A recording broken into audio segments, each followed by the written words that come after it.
India TV YouTube channel को subscribe करें और बेल आइकन दबाएं। तो शुरुआत कर रहे हैं आज की सबसे बड़ी खबर के साथ। प्रधानमंत्री नरेंद्र मोदी ने देश में सबसे बड़े वैक्सीनेशन ड्राइव के लॉन्च की घोषणा कर दी है।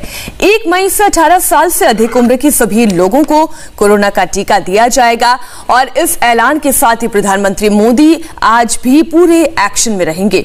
प्रधानमंत्री नरेंद्र मोदी आज वैक्सीन निर्माताओं के साथ मीटिंग करने वाले हैं। मीटिंग आज शाम 6 बजे वीडियो कॉन्फ्रेंसिंग के जरिए होगी। माना जा रहा है कि मीटिंग के दौरान पूरे देश में कोरोना की स्थिति और टीकाकरण को लेकर चर्चा होगी। साथ ही देश में वैक्सीन प्रोडक्शन बढ़ाने पर चर्चा होगी। इस दौरान बायोटेक्नोलॉजी डिपार्टमेंट एक प्रेजेंटेशन भी पेश करेगा। इस मीटिंग में देश और दुनिया के टॉप ड्रग मेकर के साथ ही उन कंपनियों के प्रतिनिधि भी मौजूद रहेंगे जिनकी वैक्सीन को सरकार मंजूरी दे चुकी है। यह मीटिंग ऐसे समय पर हो रही है जब कल ही मोदी सरकार ने 1 मई से 18 साल से ऊपर के लोगों को वैक्सीन लगाने की मंजूरी दी है। माना यह जा रहा है कि मीटिंग में वैक्सीन के उत्पादन को बढ़ाने पर भी चर्चा की जाएगी। अब आपको बताते हैं कि आज पीएम के साथ मीटिंग में कौन कौन मौजूद रहेंगे। इस मीटिंग में कोविशील्ड वैक्सीन बनाने वाली सीरम इंस्टीट्यूट के प्रतिनिधि, भारत बायोटेक की वैक्सीन कोवैक्सीन के प्रतिनिधि और रूस की स्पुतनिक वी वैक्सीन के प्रतिनिधि शामिल रहेंगे। इनके अलावा कोरोना के इलाज में इस्तेमाल होने वाली दवा बनाने वाली फार्मा कंपनियों के प्रतिनिधि भी शामिल रहेंगे। देश में कोरोना के कोहराम के बीच मोदी सरकार ने सबसे बड़ा फैसला लिया है। अब 18 साल से अधिक उम्र के सभी लोग वैक्सीन लगवा पाएंगे। केंद्र सरकार ने 1 मई से देश में 18 साल से ऊपर के हर व्यक्ति को वैक्सीन लगाने की हरी झंडी दे दी है। अब तक केवल 45 साल से ज्यादा उम्र के लोगों को ही वैक्सीन लगाने की मंजूरी थी, लेकिन अब 1 मई से सरकार ने इसमें बड़ा बदलाव किया है। देश में बढ़ते कोरोना के केसेस को देखते हुए अरविंद केजरीवाल और उद्धव ठाकरे समेत कई मुख्यमंत्री लगातार इसकी मांग कर रहे थे। कल पीएम मोदी ने डॉक्टर्स और दवा कंपनियों के साथ एक लंबी मीटिंग की, जिसके बाद यह फैसला लिया गया। 18 साल से अधिक लोगों के वैक्सीनेशन प्रोग्राम को लेकर सरकार जल्द ही इसके प्रोटोकॉल की जानकारी साझा करेगी। इन लोगों को वैक्सीन के लिए कीमत चुकानी होगी या नहीं, इस पर सरकार जल्द ही जानकारी साझा करने वाली है। अभी तक सरकारी केंद्रों पर वैक्सीन मुफ्त लगाई जा रही है, जबकि प्राइवेट सेंटर्स पर प्रति डोज 250 रुपए में वैक्सीन लगाई जा रही है। वैक्सीनेशन प्रोग्राम की एज लिमिट घटाने के साथ ही पीएम मोदी ने वैक्सीनेशन से जुड़े कई बड़े फैसले लिए हैं, जिसका आने वाले दिनों पर बड़ा असर होगा।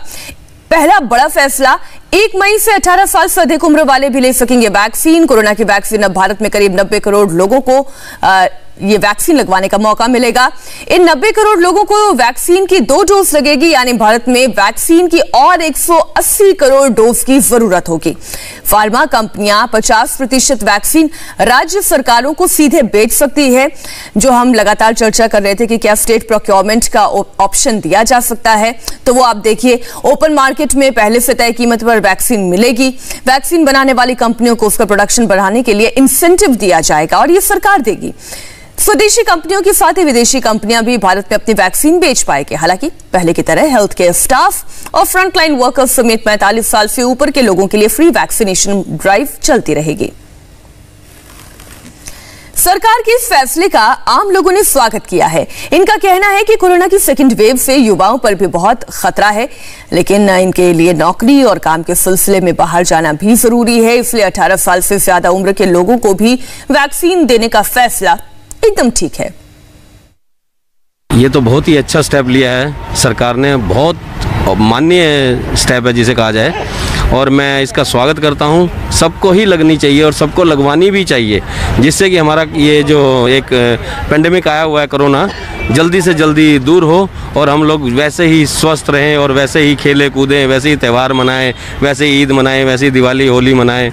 बहुत ही अच्छा स्टेप लिया है, मैं इसके लिए बहुत बहुत धन्यवाद देता हूँ सरकार का। अच्छा है, लगना चाहिए, सभी के लगना चाहिए, क्योंकि कोरोना की जैसी बीमारी है इससे सब बचे रहेंगे, और बच्चे हो बड़े हो कोई भी हो, वैक्सीन तो सबके लिए ज़रूरी है, तो सभी को लगना चाहिए। युवाओं को ज़्यादा लगना चाहिए, क्योंकि इस टाइम की जो वेव है ये तो युवाओं को ज़्यादा प्रभावित कर रही है, इस वजह से बहुत ज़रूरी है। जितने भी लोग हैं अभी जो हालात चल रहे हैं उसके अकॉर्डिंग सबको कोरोना का इंजेक्शन लगना चाहिए, जाके बच्चों तक को लगना चाहिए। ये लॉकडाउन तो एक सॉल्यूशन है नहीं, लेकिन इसका सॉल्यूशन वैक्सीनेशन ही है। हर इंसान को, हर एक को वैक्सीनेशन होना चाहिए। और आगे आपको दिल्ली में लॉकडाउन के पहले दिन का हाल बताएं, उससे पहले देश भर से 24 घंटे में आए आंकड़े बता देते हैं। पिछले 24 घंटे में देश भर से 2,56,000 से ज्यादा केसेस सामने आ चुके हैं और इस दौरान देश भर में 1,757 लोगों की कोरोना से मौत हो गई। हालांकि 24 घंटे में नए केसेस की भी संख्या एक दिन पहले आई है, ये संख्या से करीब 18,000 कम है, लेकिन कल आया मौत का आंकड़ा एक दिन पहले आए मौत के आंकड़े से ज्यादा है। कल कोरोना से देश भर में 1,757 लोगों की मौत हुई, जबकि एक दिन पहले पूरे देश में कोरोना से 1,620 लोगों की जान गई थी। देश की राजधानी दिल्ली में जब कोरोना का ब्रेक फेल हुआ तो आखिरकार दिल्ली की अरविंद केजरीवाल सरकार को दिल्ली वालों पर ब्रेक लगाना पड़ा। यानी कि दिल्ली में कल रात 10 बजे से 6 दिनों के लिए कंप्लीट लॉकडाउन लगाया गया है। अगले सोमवार सुबह 5 बजे तक ये लॉकडाउन जारी रहेगा। 6 दिनों तक दिल्ली में जरूरी सेवाओं को छोड़कर बाकी सब कुछ बंद रहेगा। बीती रात इस लॉकडाउन की पहली झलक भी नजर आई। इस दौरान दिल्ली पुलिस के जवान मुस्तैद दिखे। जरूरी सेवाओं से जुड़ी दुकानों के अलावा सभी दुकानें, सभी मार्केट बंद रहे। बीते कुछ दिनों से दिल्ली में हर रोज 25,000 के करीब कोरोना संक्रमितों के आंकड़े आने लगे थे, जिसके बाद दिल्ली सरकार को लॉकडाउन का ऐलान करना पड़ा। बढ़ते मरीजों की संख्या के बाद सीएम केजरीवाल पहले ही दिल्ली के अस्पतालों में बेड्स और ऑक्सीजन की कमी की बात भी कह चुके हैं। केजरीवाल ने कहा कि वो लॉकडाउन के पीरियड का इस्तेमाल दिल्ली में मेडिकल इंफ्रास्ट्रक्चर को बढ़ाने में और बेहतर करने में करेंगे।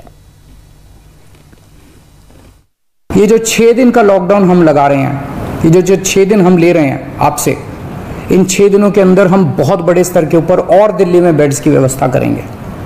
केंद्र से हम मदद मांग रहे हैं, उनसे लगातार संपर्क में हैं। केंद्र सरकार हमारी मदद भी कर रही है, उसके लिए हम केंद्र सरकार के शुक्रगुजार हैं। उनसे ऑक्सीजन की व्यवस्था करेंगे, दवाइयों की व्यवस्था करेंगे। इस लॉकडाउन के समय को हम इन सब चीजों के लिए इस्तेमाल करेंगे।